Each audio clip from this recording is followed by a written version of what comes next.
All right. No intro. No funny intros, no snappy comedic moments. Nah, we're not doing any of that this time around.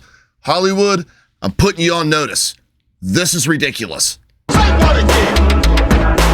Say what again? Say what again? Motherfucker, say what again? A bitch. What's going on, Toller team? I'm back with another review. And, I know I'm a little bit late on this one, okay? But I've got two reasons here. A, I am not a big Godzilla fan. I didn't see this until this past Monday. And to be fair, I just always seen him as this Superman-like character of the Monsterverse, and that he's just overpowered and can't be beat. He can always overcome everything. He has no limit. And just like Superman, I am not a big fan. And I've never been a Godzilla fan because of that. And then B, I wanted to make sure that this film was going to get another run this weekend because there was some things up in the air. I don't know if it was going to be like a lot of the indie films or foreign films where they did 1 week at the box office here in America. But according to every single report that I have read, it's getting another weekend. I don't know about a third, but it is getting a second weekend. So we're going to talk about it. And of course, I'm talking about Godzilla -1. And like I said before, going into this, I was not a Godzilla fan at all. Zero. Nada. I'm a Kong fan, yeah. But I will say this, after seeing -1, I'm a fan now. But before we get into that, again, I just want to thank you guys for all the support on the channel. And if you're new here, you know what? Throw me a sub, comment down below on what your first Godzilla film was. I would really appreciate that because at the end of the day, I'm just a dad that loves movies and I'm trying to make something of it. So I appreciate your guys' support. Anyway, Godzilla -1. Let's get into it. Godzilla -1 is a 2023 monster action thriller produced and distributed by Toho Studios, who's actually known for distributing pretty much the entire damn Godzilla series starting back in the 1980s. I'm not even going to begin listing off the director and actors because I'll be honest, man, I'm going to murder every single one of their names and I'm just not even going to try. But here they are. -1 is actually pretty simplistic from a plot standpoint. So it starts off in World War II, Japan. It's at the very beginning. And then most of the film takes place post World War II. But we follow the life of this kamikaze pilot who ends up running into Godzilla and hopes that he runs into him again. And eventually, well, that happens. That's actually where I'm going to start. The plot and theming of this film, because unlike any other Godzilla film I've watched, this one had a particular human element that made it a lot more relatable. What I mean by that is that -1 deals with quite a bit of real-world issues, some that I've personally experienced, just obviously not to the same gravity, that our main character does. There's survivor's guilt, there's PTSD, there's anxiety, there's depression. We're seeing the real world ramifications of what happens, not only during the war, World War II in Japan, but also a run-in with Godzilla.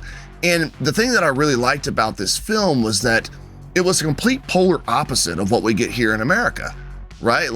If you're going to go see an American Monsterverse film, you know exactly what you're signing up for, right? You're signing up to go see big-ass monsters beat the shit out of other big-ass monsters. And the human side of things just ends up being fluff, and I mean we don't give a damn about them, right? But not with -1. I sincerely cared about our characters because there's such a deep emotional bond that they create early on in the film, and especially some of the things that I've been through being in the military. I really understood. I could really relate to what our main character was going through. The next positive I'm going to bring up is going to be the effects work. Like I said in my intro, this is fucking ridiculous. Hollywood should be put on notice because -1 was made on the very modest budget of $15 million, which is just absolutely fucking nuts considering all the mega budget films put out nowadays. Disney. Holy Jesus. What is that? What the fuck is that? When I was like, whap, whap, whap.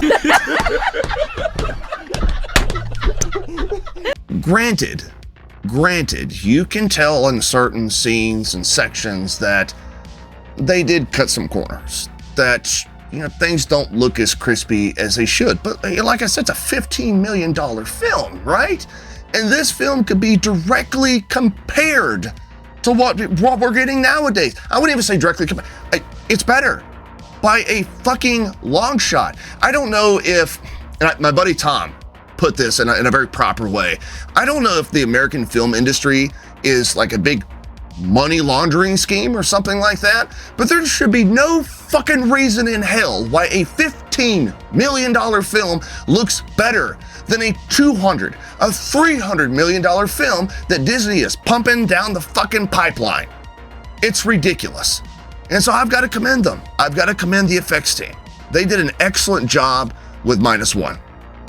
My last positive is a pretty short one, but I think it needs to be mentioned, and that's the approach to Godzilla. No. I'm not done yet. We're going right back to the last section because I cannot fucking believe it. I can't believe it. Ant-Man and the Wasp, Quantumania, a $200 million film, and this is what the fuck Disney gave us. Like, what fucking gives? How does a $200 million film look like that, and then this $15 million film looks like this? Hey, that's pretty good. Make it make sense, Disney. Anyway, in the American films, especially recently, Godzilla is seen more as a sort of hero slash anti-hero that tackles other monsters in the defense of Earth. But not in -1.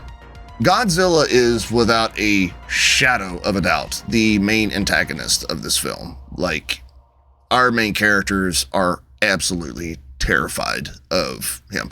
And I'm not talking about the whole like, oh, look, you're like in the American films, like, oh, there's Godzilla. No, I'm talking about these guys have like serious issues. They are absolutely terrified of him. As a matter of fact, there's this really cool scene. I'm not really gonna do any spoilers or anything like that, but you may have seen it on YouTube. There's a particular scene that was very reminiscent of one of my favorite horror films of all time, and that's Jaws. And that's the kind of approach that they took with Godzilla -1. And I really appreciated that, because even though I do like him as a hero, I do like him teaming up with Kong, it is really cool to see him go back to his roots where, this entire country is just absolutely just terrified of him. That's the only word I know how to use. I've said that like 20 times, but they're just terrified of this guy, monster, whatever. I've only got one negative about -1, and to be fair, it may just be on me.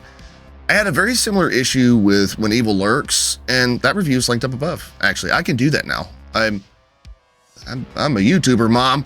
But this time, I don't think it has anything to do with things getting lost in translation like it did When Evil Lurks, more as a cultural difference. If you've seen the film, you'll know what I'm talking about. You've got this really serious movie with this big antagonist, some real world issues and ramifications. Like, it's very, for a monster film, it's extraordinarily grounded. But all the actors come off, they come off really goofy.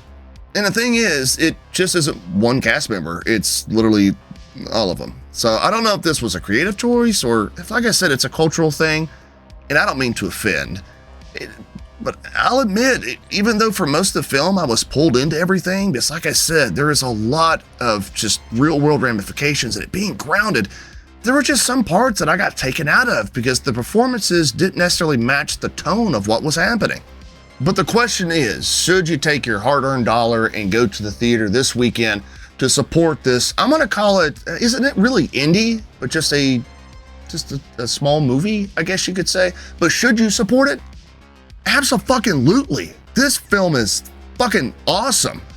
Like I said, the acting was a little for me, but the effects and just what they were able to do with the tone of the film, and like I said, 20 times in this review. It's just so grounded, and you care about the characters, and Godzilla's this menace, and there's just shit, and there's more shit.